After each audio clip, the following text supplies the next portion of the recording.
우리가 이제 마음을 인테리어 해야 되는데 그동안에 이제 많은 이야기들을 좀 여러분들하고 해왔고요. 오늘 6번째 시간인데 이제 새로운 삶의 목표이고, 어떻게 보면은 오늘의 말씀이 이 빌립보서에서 또 하나의 핵심이 되는 것은 왜 그러냐면, 우리의 모든 신앙은요, 결국은 주님의 십자가 죽으심과 부활과 이렇게 연결되어 있어야 돼요. 그러니까 예를 들면, 내가 기도해서 응답받았다, 이거는 예수님을 관통한 신앙은 아니에요. 그죠? 그리고 저 다른 종교에 가도 있는 신앙이에요.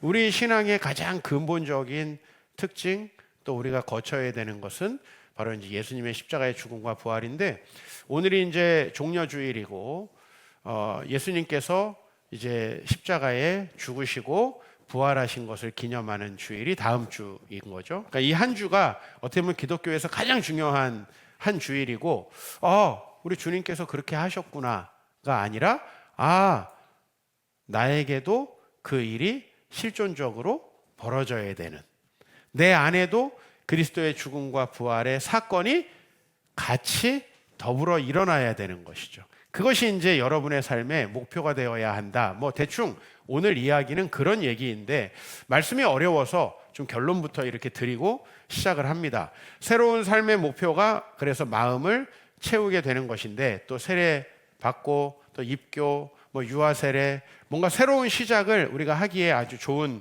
절기이고, 또 주님의 고난과 부활을 앞둔 절기이기 때문에 이 말씀을 통해서 오늘 세례받은 분들 뿐만 아니라 여러분 모든 분들이 새로운 삶으로 좀 전환될 수 있기를 축복합니다. 고흐의 별이 빛나는 밤이라는 그림을 하나 좀 보여드리고 싶습니다. 참 찬란하게 달과 별이 빛나죠. 그죠? 역시 인상파 화가답게 있는 그대로 그리지 않아요. 그죠? 본인의 마음, 느낌을, 임프레션을 그대로 그 안에다가 집어넣습니다. 하늘의 별은 저렇게 태양보다 더 빛나는데요. 이제 이 그림을 보면서 많은 사람들이 가운데 아래쪽에 있는 교회 건물에 좀 집중을 합니다. 이 교회만큼은 빛이 빛나지 않고 있어요. 아마도 그 교회를 좀 긍정적으로 그리려고 했다면 십자가 탑 위에 아마 빛이 이렇게 졌어야 하지 않는가. 그래서 이 그림을 많은 평론가들이 죽어버린 교회, 마음의 불빛이 꺼져버린 우리 성도들의 모습을 좀 보여주고 있다라고 이야기를 합니다.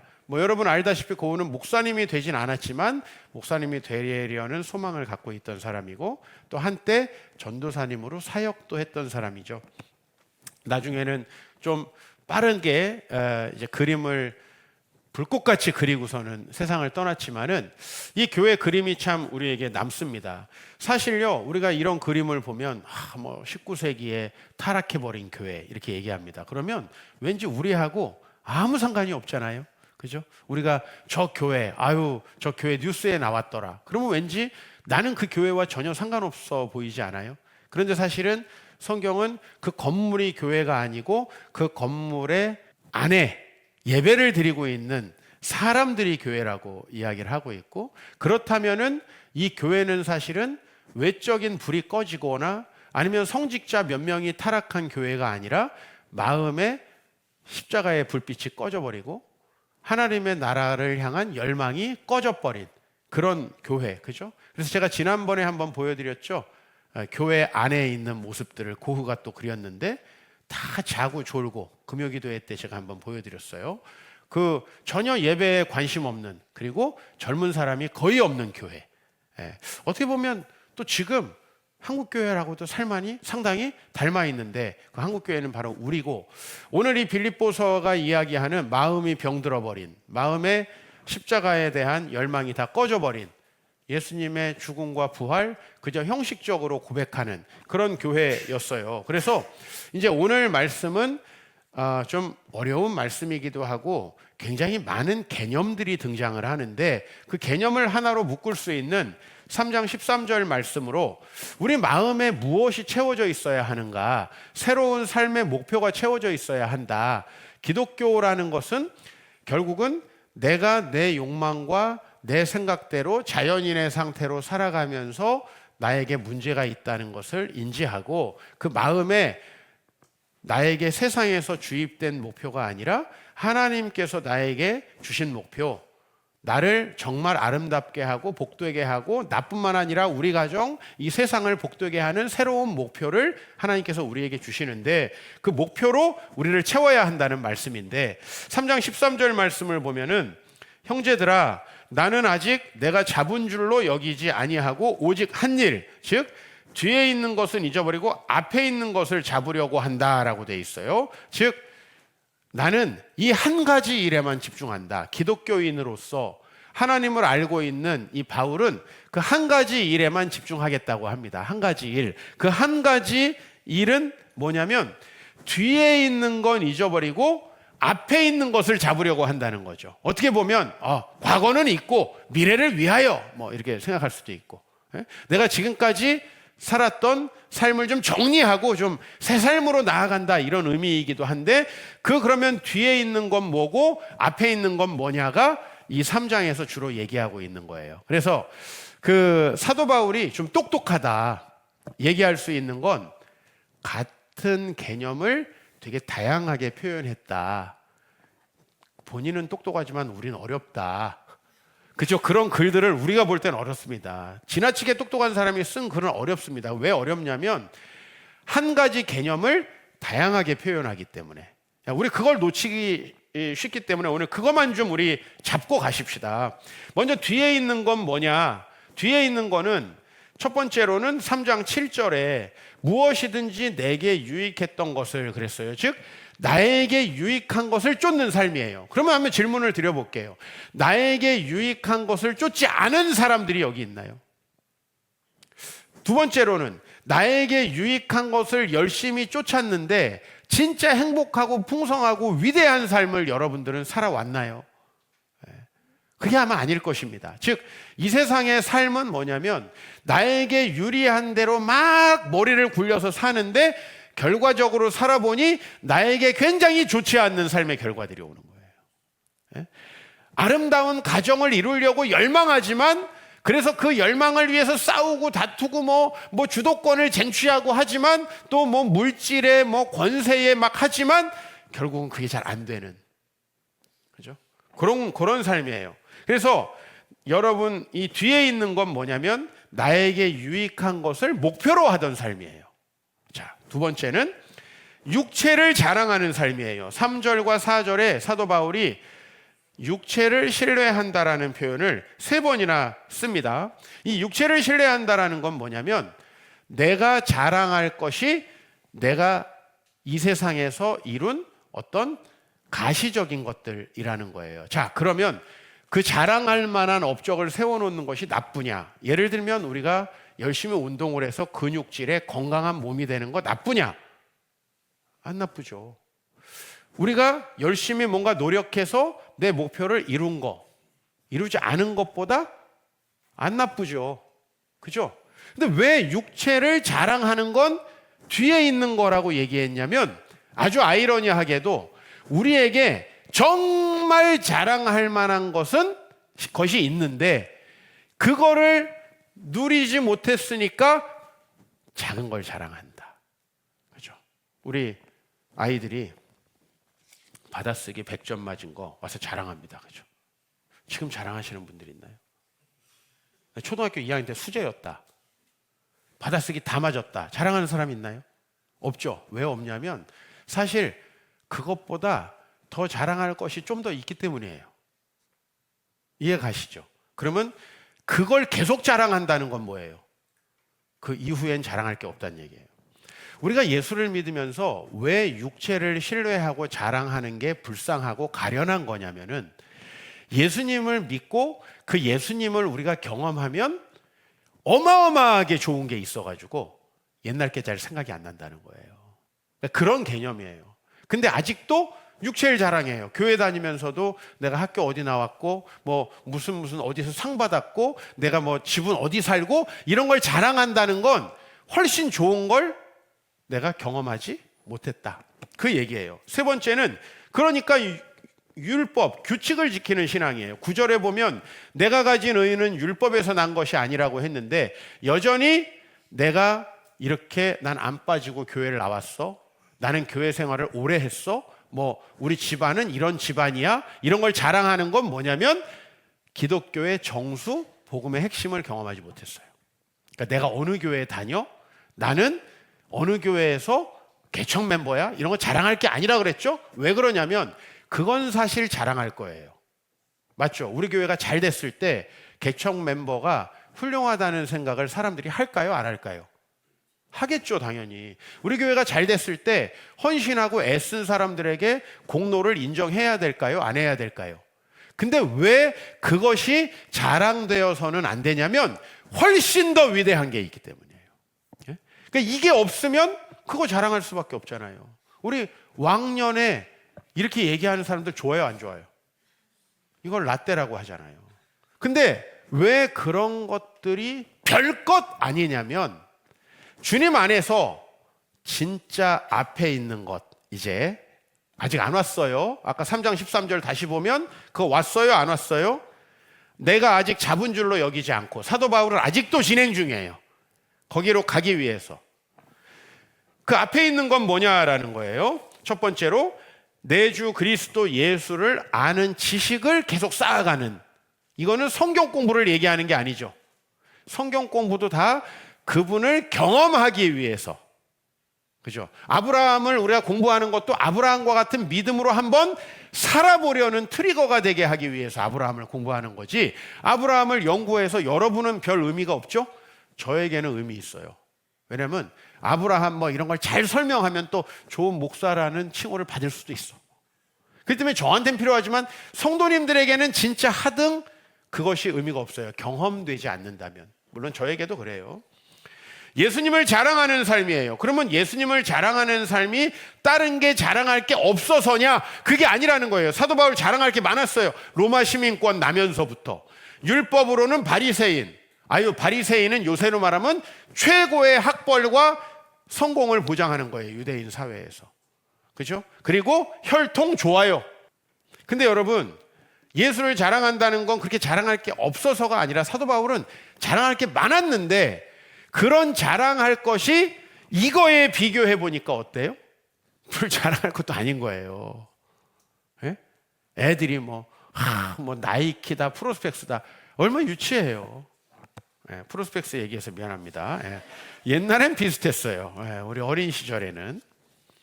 모든 것이 배설물로 같이 절하되는 거예요. 8절에 보니까 그를 위하여 모든 것을 잃어버리고 배설물로 여겼다. 이 얘기는 예수님 때문에 막 너무 좋은 걸 포기했다는 얘기가 아니고 예수님을 만나보니까 그게 가치가 별로 없다라는 걸 알게 됐다는 거예요. 유치해가지고 안 하게 되는 거죠. 그죠? 여러분 어렸을 때 받아쓰기 100점 맞은 거 얘기 안 하시죠? 혹시 하시는 분이 있다면 죄송합니다. 얼마나 그 다음에 자랑할 게 없으면 그걸 자랑하겠어요. 그죠? 네, 그거예요. 우리가 쉽게 말하면 결혼을 했으면 지금 남편과 아내를 자랑해야 되는데 옛날 화려했던 거. 이건 뭐예요? 지금이 불행하다는 얘기죠. 우리 교회에 와가지고 옛날에 어느 교회에서, 이거 얼마나 불행해요. 지금 이 교회에서 행복해야죠. 맞지 않습니까? 그래서 같이 절하되는 거예요. 이 세상 것이 같이 절하되는, 그래서 그 얘기 잘 안 하게 되는 신앙은 되는 거예요. 그런데 이것을 이제 십자가와 연결합니다. 이 같은 개념이에요. 전부 다 같은 개념. 10절에 같이 읽읍시다. 내가 그리스도와 그 부활의 권능과 그 고난에 참여함을 알고자 하여. 이건 뭐냐라는 거예요. 이제 부활의 권능과 고난, 바꿔 얘기하면 예수님의 십자가와 부활에 내가 참여한다. 그냥 패션 오브 크라이스트 보면서 주님이 너무 고생하셨네, 아프셨겠다, 이게 아니라 나도 그것에 신비하게 연합되어지고 하나 된다, 참여한다는 거죠. 이게 뭔가 도대체. 이게 바로 뭐냐면은 내가 새 사람이 되는 거예요. 내가 새 사람이. 그리고 11절에는 또 이렇게 얘기해요. 죽은 자 가운데서 부활에 이르려 하노니. 마치 예전의 삶은 그냥 죽은 것과 다름없는 삶이었는데 이건 살아있어도 사는 게 아니었는데 예수님을 만나서 정말 이제 진짜 삶. 그렇죠? 옛날에 제가 주님과 멀었을 때의 그 삶을 보면 그건 사는 게 아니고요, 내가 살수록 수치가 더해지는 삶이었어요. 난 그게 너무 싫었어요. 내가 살아가면서 불안이 더해지고 정말 외로움이 더해가고, 그래서 내가 그 반응으로 했던 행동들이 나를 계속 수치스럽게 하고, 그게 나를 너무 괴롭게 하던 삶이었어요. 그런데 부활에 이른 삶은요, 온전히 예수님께서 나를 변화시켜서 새롭게 하는, 아마 여기 계신 분들 중에 일부는 그건 뭘까 한 번도 경험해 보지 못한, 왜? 실제로 빌립보 교회에도 그걸 경험해 보지 못한 사람이 많았습니다. 그러니까 이 얘기를 하는 거예요. 너네 자꾸 뒤에 있는 거, 그러니까 자기 자랑하고 규칙 지키고 이런 것들을 자랑했다 이거예요. 여러분, 신앙생활 오래 하면요, 그래서 주님을 체험하면 여러분 주일날 안 빠지고 나오는 거 별 자랑이 아니라는 걸 알게 돼요. 그거 그냥 신앙의 기본 아닙니까? 기본을 자랑해요. 숨 쉬는 거 자랑하는 사람 있어요? 나 오늘 숨 쉬었다. 나 오늘 밥 먹었다 자랑하시는 분 있어요? 그런 거예요. 그냥 이건 내가 주님의 부활과 주님의 고난에 동참하여 새롭게 되기 위한 너무 자연스러운 과정에 불과한데 누가 그 과정을 자랑하냐고요. 그분을 자랑하지. 그래서 12절에 보니까 그것은 또 이거래요. 그리스도 예수께 잡힌 바, 그러니까 그리스도에게 꽉 잡힌 삶, 뭐 이런 걸 자랑하는 거죠. 그리고 14절에 보니까 이제 그거는 다 합쳐가지고 무슨 삶이냐? 여러분이 제일 익숙한 거 어떤 삶이에요?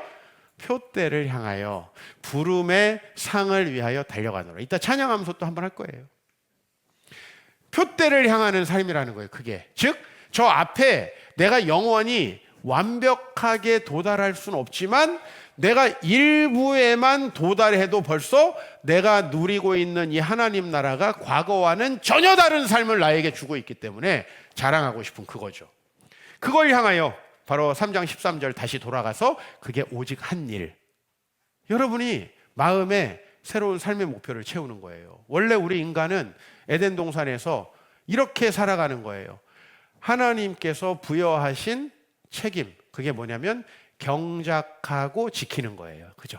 하나님 만든 세상을 경작하고 지키는 그 사명. 그러면 복은 누가 주는 거예요? 하나님이. 근데 하나님을 잊어버리고 나니까 중국 사람들 복자 붙여놓는 게, 복자를 붙여놓는다는 건 복이 그만큼 없다는 거죠. 또 복을 뒤집어 놓죠. 중국에 가면 복자를 뒤집어 놓습니다. 그래야 쏟아진다고. 이걸 보고 별지랄을 다 한다 이런 얘기를 하는 거예요. 여러분, 제가 이런 표현을 왜 쓰냐면 우리는 복을 받으려고 되게 열심히 노력하는데 복은 내가 나에게 줄 수 없는 거예요.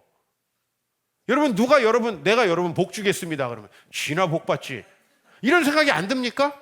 근데 여러분이 누굴 복 준다고요? 내가 내 자식을 복 준다고요? 천만의 말씀이에요. 복은 나와 차원이 다른 존재가 나에게 줄 수 있는 거예요. 그건 하나님밖에 줄 수 없는데 그 복을 내가 받으려고 하는 게 우상숭배고, 하나님이 주신 그 방법을 버려버리는 거예요. 하나님이 주신 방법은 뭐죠? 하나님께서 주신 사명을 따라 사는 거예요. 그게 바로 경작하고 지키게 하시고, 그게 깨진 게 타락이에요. 그러니까 타락이라는 건 결과적으로 뭐 술 먹고 꼴초가 되고 세상에서 성적인 노예가 되고 뭐 도박하고 바람 피고 뭐 이것도 타락이지만 이것의 근본 원인은 뭐냐라는 거예요. 그것은 하나님과 멀어져서 삶의 목표가 상실되었기 때문이다. 여러분, 우리 아이들 청소년기에 하고 싶은 거 많죠. 그래서 이것도 하고 저것도 하고 사교도 보고 결혼도 해보고 뭐 돼요 그러면? 아니죠. 아이들은 아이들의 시기에 맞는 포커스를 맞춰야 돼요. 여러분, 제가 목사잖아요. 어떻게 보면 여러분들이 신앙생활할 때 저 사람은 어떻게 신앙생활하나 저를 많이 보실 텐데, 제가 이것도 하고 싶고 저것도 하고 싶고 이것도 잘하고 싶고 저것도 잘하고 싶어요? 그러면은 흐트러지죠. 하나, 주님께 붙잡힌 바 된 이것에만 내가 충실하고 그 사역에만 올인해야지 제가 괜찮은 사람이 되지 않겠어요? 그리고 하나님이 저를 축복하시지 않겠어요? 똑같아요. 여러분도 마찬가지예요. 그 부르신 삶에 충실해야 돼요. 근데 여러분 안에 하고 싶은 게 너무 많아요. 그래서 그 하고 싶은 걸 하다 보니 주님께서 나에게 주신 목표는 저 멀리 가 있어요. 네. 그것만 하면 나머지는 주시는데, 그래서 제가 결혼을 소망하는 분들 결혼을 목표로 하지 말라, 제가 늘 이 말씀을 드려요. 교회 처음 올 때는 다 그런 걸 목적으로 해서 오셨을 거예요. 뭐 자녀, 뭐 교회. 그거는 여러분 우상숭배하러 교회 오는 거예요. 그러면 그거는 안 돼도 됩니까? 천만의 말씀이죠. 내가 정말 주 안에서 새로운 사람이 되면 나머지는 하나님이 알아서 하신다는 거예요. 이 기독교는 그래서 매우 심플합니다. 여러분 오늘 새로운 그림 하나 또 보여드리겠어요. 이건 론 잉글리시라는 사람이 이제 아까 그 그림을 패러디했습니다. 여러분 우리가 또 주목해 보고 싶은 건 교회죠. 가운데 뭐가 있습니까? 교회 위에 킹콩이 올라타 있습니다. 이승용 집사 아니니까 착각하지 마세요. 엔터에 장악된 교회예요. 네? 교회마저도 즐거워야 되고 놀이가 돼야 되고. 네? 그리고 뭘 들고 있습니까? 이왕이면 버거킹 들고 있어야지 우리 교회랑 비슷할 것 같은데 맥도날드 들고 있습니다. 킹콩이. 그러니까 이 소비주의 문화에 완전히 쩔어버린 불이 꺼진 교회를 이렇게 패러디했습니다. 그죠? 불이 꺼진 교회를 론 잉글리시라는 사람이.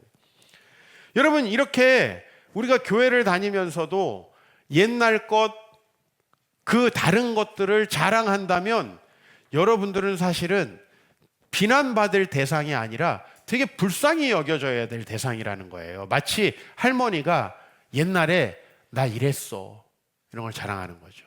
지금 그냥 너무나 선하고 아름답게 인생의 풍파를 잘 이겨내고 표대를 향하여 나아가는 그 할머니, 말하지 않아도 표정만으로도 존경받는 그런 할머니가 돼야 되는데 여전히 옛날을 자랑하고 보톡스 맞는 할머니.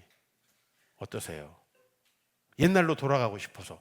그거 좋지 않잖아요, 여러분. 비난할 대상입니까? 굉장히 저는 불쌍하다는 생각이 듭니다. 불쌍하다는 생각이 듭니다. 우리 그런 삶을 살 필요가 없잖아요. 부름의 상을 받는 건데 이건 뭐냐면 시편 23편. 요새 제가 시편 23편을 극동방송에서 설교하고 있는데 여호와는 나의 목자시니 내게 부족함이 없으리로다. 그가 나를 푸른 풀밭에 누이시며 쉴만한 물가로 인도하시는도다. 뭐냐면 다윗은 하나님께서 인도하셨는데 어디로 인도하셨냐면 때로는 골리앗 앞으로 인도하시고, 그죠? 때로는 정말 어려운 왕의 직분으로 블레셋과의 싸움으로 인도하셨어요. 근데 다윗이 그 모든 일을 겪고 뭐라고 고백하냐면 내가 그분이 인도하시는 대로 따라가 봤더니 거기가 푸른 풀밭이고 거기가 쉴만한 물가래요. 그러니까 하나님께서 나에게 주신 목표를 따라가면 마태복음에도 좁은 길이라고 했어요. 약간 수고스럽고 내가 뭔가 희생을 감내하지 않아도 될 것 같은 신앙생활은 다 가짜예요. 제가 분명히 말씀드립니다. 저는 우리 교회가 신앙생활을 그렇게 보이게 하지 않으려고 되게 노력을 해왔습니다. 즉 아무것도 안 해도 되고 교회에서 너무 편안하고 교회에서 너무 좋고 그런 이미지는 분명히 교회가 잘못 가고 있는 겁니다. 그죠? 교회가 엔터에 잠식당하고 소비에 잠식당한 거죠. 소비로 감동 주고 그거 아닙니다. 상으로 감동 주고 그게 아니고요. 왜 나를 여기로 인도하시지? 양들이 그런 생각할 거 아니에요? 왜 산을 넘지? 산을 많이 넘어요. 목자들이. 왜? 산을 넘어야 저쪽에 아무도 아직 가지 않은 초장이 있어요. 그죠? 여기 누구나 있는 곳에는 더 이상 풀이 없잖아요. 근데 그걸 믿고 따라가 봤더니 거기에 뭐가 있냐면 푸른 풀밭과 쉴만한 물가가 있다는 거죠. 이건 온전히 내가 뒤에 있는 것들을 목표로 하고 있으면 갈 수 없어요. 앞에 있는 것, 뭔가 그리스도와 연합하고 새롭게 되면 분명히 하나님은 약속하시겠다. 어떤 분들은 남에게 보이려고 희생하고 헌신합니다. 교회로 오면서도. 여러분 거기엔 열매가 없습니다. 근데 하나님을 보고 하시다 보니 진짜 열매가 주어졌구나. 이걸 보셔야 한다는 거예요.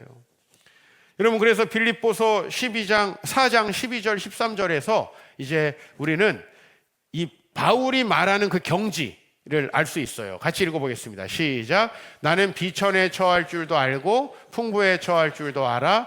모든 일, 곧 배부름과 배고픔과 풍부와 궁핍에도 처할 줄 아는 일체의 비결을 배웠노라. 그리고 그 다음 말씀에 내게 능력 주시는 자 안에서 내가 모든 것을 할 수 있느니라. 인생이요 어떻게 편안하고 좋은 일만 있어요. 우리 아이들이 편안하고 좋은 것만 추구하려고 하면 어떻게 되죠? 100% 실패하는 아이가 되죠. 그럼 가짜라는 거예요. 그런 신앙은 없다라는 거예요. 왜 가짜를 가르쳐 줍니까? 애들에게. 아이들이 노력하고 수고하고 또 때로는 역경과 고난 가운데서도 그걸 이겨내야 돼요. 그래서 부모가 좀 덜 개입해야 하는 거죠. 가급적이면. 그래야 스스로 이겨낼 수 있잖아요. 학교 가급적이면 덜 가는 게 좋죠. 물론 특수한 상황에 있는 아이들 지지하고 도와주고 격려해야 됩니다. 그러나 그 아이들이 스스로 겪으면서 때로는 풍파도 맞으면서 커야 인생을 이겨낼 수 있는 훌륭한 사람이 되듯이요. 우리가 변화되지 않고는 새로운 사람이 될 수 없는데, 이런 경지, 내게 능력 주시는 자 안에서 모든 것을 할 수 있는 경지는 주님만 믿으면 모든 걸 할 수 있다. 여러분, 하루아침에 우리가 그렇게 변한다면 얼마나 대단한 사람이 되겠어요. 그러나 우리가 아브라함과 같이 본토 친척 아비집을 떠날 수 있고 다윗처럼 골리앗 앞에도 당당히 맞설 수 있는 그런 사람이 되기 위해서는 십자가의 죽음과 부활을 경험해야 된다 이거예요. 네. 그거 없이 여러분들이 여기에서 옛날 자랑하면서 그렇게 될 수는 없는 거죠. 우리 교회가 세상의 빛 교회입니다. 그죠? 뭔가 빛이 빛나고 뭔가 앞을 향해 가고 하는 이미지가 우리 교회에 있습니다. 이것은 큰 축복인 것 같아요. 정말 예수님을 바라보고 표대를 향하여 나아가는 그 삶에 여러분들이 놀라운 일이 있고, 바로 그것이 우리 마음을 지키는 삶이죠. 잠언 4장에 모든 지킬 만한 것 중에 더욱 내 마음을 지키라. 그죠? 제가 너무 좋아하는 말씀이고 자주 묵상하는 말씀입니다. 마음만 지키면요, 주변의 풍파는 전혀 두렵지 않아요. 그러나 이 마음이 흔들려 버리면 풍파가 오지도 않는데 앞으로 올 거라는 걸 걱정하면서 좌절해 버리는 내 마음, 아직 일어나지도 않은 일들에 흔들려 버리는 내 마음, 미래를 부정적으로 설계하고 우울증에 빠져버리는 내 마음이 되더라는 거예요. 저도 똑같은 그런 마음을 겪습니다. 그러나 여러분의 삶의 목표를, 정말 새로운 삶의 목표, 그걸 채우시면 좋겠어요. 그래서 저는 오늘 이제 이 말씀을 마치면서 어떻게 여러분들이 새로운 삶의 목표, 주님께 꽉 붙들린 삶, 어떻게 하면 십자가의 고난과 부활에 동참하는 삶을 살아갈 수 있을까? 그것은 다시 말하면 왜 우리가 그런 삶을 살아야 돼요? 모든 것을 할 수 있는 그런 삶이 되고, 그 삶은 우리에게 먼저 그의 나라와 그의 의를 구하라, 그리하면 이 모든 것을 더하시리라, 이 모든 걸 얻을 수 있는 과정이기 때문에 그렇죠. 다시 말씀드립니다. 여러분이 원하는 그 복들이 있어요. 그 복들을 직접 추구하는 삶은 우상숭배예요. 예수를 추구함으로써 이 복이 올 거라고 믿는 사람들이 기독교인인 거예요. 그래서 십자가에 한 번쯤 그것을 묻는 그 시간이 필요하죠. 그 내가 원하는 것을 묻어버리는 그게 필요한 거죠. 그러면 십자가가 쉽게 오죠. 그래서 여러분, 이제 어떻게 우리가 아침을 설정할 건가? 이번 주에 책도 읽고 몇 사람과 상담하면서 제가 이 이야기를 꼭 오늘 말씀에 좀 넣어야 되겠다. 왜냐하면 여러분, 아침에 일어나서 이제 어떻게 하면 좀 우울함보다는 밝은 마음 갖기를 원할까? 좀 생각하시죠? 또 어떻게 하면 여러분들이 좀 음란하고 더러운 생각들보다는 거룩한 생각들을 할까? 또 내가 어떻게 하면은 외롭고 쓸쓸한 마음으로 이 하루를 시작하기보다는 좀 채워지고 감사한 마음으로 이 하루를 시작할까? 되게 중요하잖아요. 여러분들이 아마 아침을 시작할 때 제일 먼저 생각하는 건 잠을 깨려고 하는 걸 거예요. 그죠? 그죠? 그래서 모닝 루틴 하면 커피를 드시는 분들이 많으세요. 루틴을 잡는 데 좋은 것이고, 저도 아침에 커피 원샷 정도 마십니다. 근데 그거보다 되게 중요한 게 있어요. 그건 뭐냐면은 여러분들이 벌써 세상적인 욕망과 또 이 하루에 있을 일에 대한 걱정과 염려와 불안과 이런 마음으로 시작하면 여러분은 맨날 질 수밖에 없어요. 네. 모든 것을 할 수 있다? 모든 것은커녕 내 맡긴 일도 하기 어려워져요. 이 모닝 루틴은 어떻게 돼야 되냐면 아주 작은 습관의 힘이라는 책이 있습니다. 제가 잘 보이는 데다 늘 꽂아놓고 자주 보는 거예요. 왜? 작은 게 우리를 바꾸니까. 여기 보면 좋은 습관을 강화하는 방법과 나쁜 습관을 끊는 방법이 있어요. 그죠? 근데 여기에 이제 그 예를 드는 것이 이제 그 도너츠 가게인데 이렇게 보세요.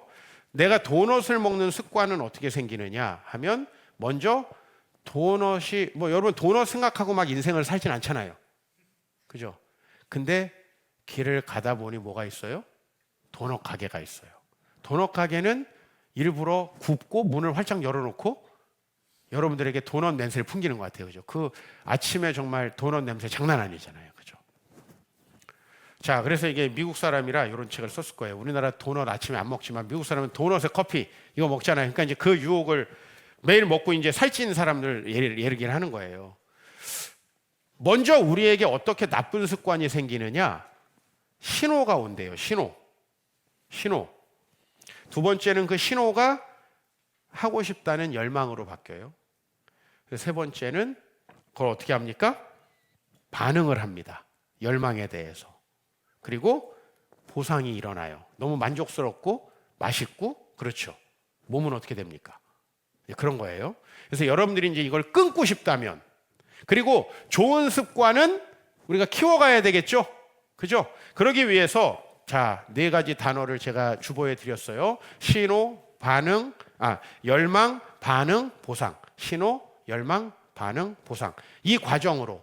그래서 여러분들이 좋은 습관을 가지려면은 그것이 나에게 신호가 돼야 되는데 여러분이 아무 생각 없이 길을 가다 보면 경건한 생각이 들어요? 아닌 생각이 들어요? 아마 이 목 좋은 곳에 교회가 있기 어려울 겁니다. 왜 그렇죠? 비싸요. 목 좋은 곳에는 스타벅스 같은 게 있지, 메가박스 같은 게 있지, 교회는 그 뒤에 지하에 이렇게 있습니다. 우리 교회를 얘기하는 건 아니에요. 그렇죠? 그러니까 여러분들이 자연 상태에서 좋은 열망의 신호를 받긴 되게 어렵다는 거예요. 스스로 내가 좋은 열망, 좋은 루틴을 만들려면은 첫 번째 여러분을 그런 신호로 아침에 자극하는 게 필요하다는 거예요. 저는 우리 이루를 이제 예전에 깨울 때는 감사로 주님께 나가세. 5분짜리 찬양인데 이게 처음서부터 높아요. 감사로 처음서부터 막 거의 위에 있는 도야. 그래가지고 이걸 틀었어요. 감사로 주님께 나가세. 그럼 우리 이루가 기분 좋은 날은 그 다음 구절을 따라 부르면서 일어납니다. 감사로 주님께 나가세. 모든 날의 주인이신 하면서 일어나요. 감사하죠? 근데 이제 요새 그걸 반응을 안 해요. 컸어. 요새 이제 뭘로 반응을 할까 또 하는 거예요. G드래곤에 반응하면 안 되잖아요. 그죠? 그래서 이제 뭐에 반응하게 할까? 요새 찾은 건 Celebrate the Life. 예. 그거 자극적이잖아요. 그 아침에 깨우기에 좋잖아요. 자, 그냥 저는 무의식 중에라도 좀 찬양으로 좋은 신호를 마음에 좀 줬으면 좋겠다. 그렇지 않고 또 아침에 왜 늦게 일어났어? 빨리 양치해! 이러고 가면 얼마나 불행하고 힘들어요. 그죠? 그래서 이제 아침에 좋은 신호가 오면 왠지 그렇게 하고 싶은 열망이 마음에 생기고 그게 루틴이 돼서 보상이 주어져요. 내가 그렇게 찬양으로 시작했더니 하루가 좋다. 이게 보상이죠? 그건 강화가 돼서 좋은 습관이 된다는 거예요. 아침에 여러분들이 좋은 습관을 한번 만들어 보시면 좋겠어요. 저는 일단 일어나면 나옵니다. 왜냐하면 제가 일어나서 집에 있어 봤더니 자고 싶어요. 침실의 분위기는 날 자고 싶게 만들어요. 그래서 왠지 피곤한 느낌이 막 들어요. 그래서 자요. 보상이 되고 하루 망쳤어요. 근데 이 루틴을 계속하면 되겠습니까? 그래서 저는 일어나자마자 씻고 나옵니다. 일단 뭘 해야 될지 몰라도 일단 나와요. 여러분 혹시 이런 건 어때요? 우리가 저녁마다 예배를 스트리밍 합니다. 여러분이 아침에 다른 것보다 그 말씀을 들으면서 가면서 나에게 좋은 하루가 되어지는지 한번 보시는 건 어때요? 혹시 혼자서 성경을 읽는 것도 좋은 방법일 거고 찬양을 읽는 것도 좋은 방법일 거고 교회 소그룹 성도들과 단톡방에서 굿모닝 하면서 그죠? 교회 성도들과 굿모닝 하면 거기서 이상한 얘기는 안 할 거 아니에요. 왠지 오늘도 주 안에서 행복해 뭐 이런 거 할 거 아니에요. 그죠? 맞잖아요. 회사 사람들 하면 너 왜 늦게 와? 뭐 이런 거 할 거 아니에요. 그러니까 어떻게 해서 여러분에게 긍정적인 신호를 주느냐, 그 신호를 따라 열망하고 반응해서 보상이 이루어지면 이게 습관이 된다. 이 습관이 잘 된 사람은 비즈니스도 잘할 수밖에 없고 관계에서도 성공할 수밖에 없어요. 왜? 이미 나는 꽤 건강한 마음으로 첫 번째 사람을 만나겠죠. 그죠? 그럼 벌써 그 사람이 나에게 느끼는 분위기와 에너지가 다르겠죠. 이걸 만들어 가라는 거예요. 반대로는 이제 끊고 싶다. 그러면 담배 신호가 오겠죠. 그죠? 담배의 신호. 누굴 타겟팅하는 건 아닙니다. 담배의 신호가 올 텐데 여기서 책에서 얘기하는 건 이거예요. 나쁜 습관을 깨트리는 거는 신호를 보이지 않게 만들어라는 거예요. 우선은. 그 다음에 그것에 대한 열망이 매력적이지 않게 느껴지게 하라. 세 번째, 반응하기 어렵게 만들어라. 예를 들면 담배 피려면 30분 차 타고 가서 담배를 사게. 이렇게 삶을 구성하는 거예요. 안 그러면 너무 자연스럽게 그래. 도넛집 가게 가다 냄새나 쑥 들어가서 먹고. 이게 너무 자연스럽잖아요. 좀 돌아가더라도 도넛 가게를 돌아가는 거예요. 그죠? 네. 내가 이상하게 월급을 받아도 내 돈인 것처럼 욕심이 난다? 저희 교회 예전에 저희 아버지 교회는 이런 분들이 계셨어요. 옛날에는 이게 노란 봉투에다가 월급을 줬어요. 그죠? 그 노란 봉투에서 10원짜리까지 딱 11줄 담아가지고 당일날 저녁에 교회로 오세요. 왜? 유혹이 되니까. 유혹 안 돼요, 여러분. 카드 쑥 빠져나가는 건 얼마 안 남잖아요. 근데 카드 빠져나간 다다음 날이 주일이야. 마음이 힘들어지는 거예요. 그렇죠? 여러분, 우리가 잘못된 신호에다가 나를 자꾸 노출시키면 안 된다는 거죠. 이런 말씀 드리는 건 우리가 생각보다 유혹에 약해요. 그래서 처음에 들어오는 신호가 자동차 빵빵 하는 소리가 들어오면 우리는 하루 분노 가운데 나도 모르게 반응할 수도 있거든요. 왜 거기에다가 나를 노출시키느냐는 거예요. 그렇죠? 예배도 여러분 이상하게 예배가 어느 날부터 처음에는 좋았는데 안 좋아지면 제가 문제가 생긴 게 아니에요. 우리 아내가 분명히 얘기했어요. 목사님 변하지 않는다고.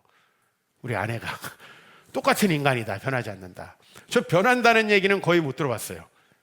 우리 가족들한테도 변한다 얘기 별로 못 들어봤어요. 뭐가 문제일까요? 이제 우리가 새로운 루틴이 필요한 거예요. 처음에 왔을 때의 교회의 긴장과 그 기대, 이제 이런 게 사라졌죠. 그리고 내가 봉사도 하게 됐어요. 그러면 이제 조금 새로운 루틴을 찾아가야 되는 거죠. 그건 직장에 갔을 때, 대학에 들어갔을 때 계속해서 달라질 수 있다. 여러분들이 좋은 습관 만들어 가시기 바랍니다. 그리고 좋은 루틴을 만들어 가세요. 그래서 마음에 표대를 향하여 갈 수 있는 마음이 아침에 되게 하는 거예요. 이게 되게 중요해요. 그래서 그것을 여러분들이 좀 개발하시고 소그룹 시간에 그런 좋은 예들이 있으면은 나누시면 좋을 것 같아요. 표대를 향하여 그리스도 예수 안에서 부름의 상을 위하여 달려가는 여러분 되시길 축복합니다.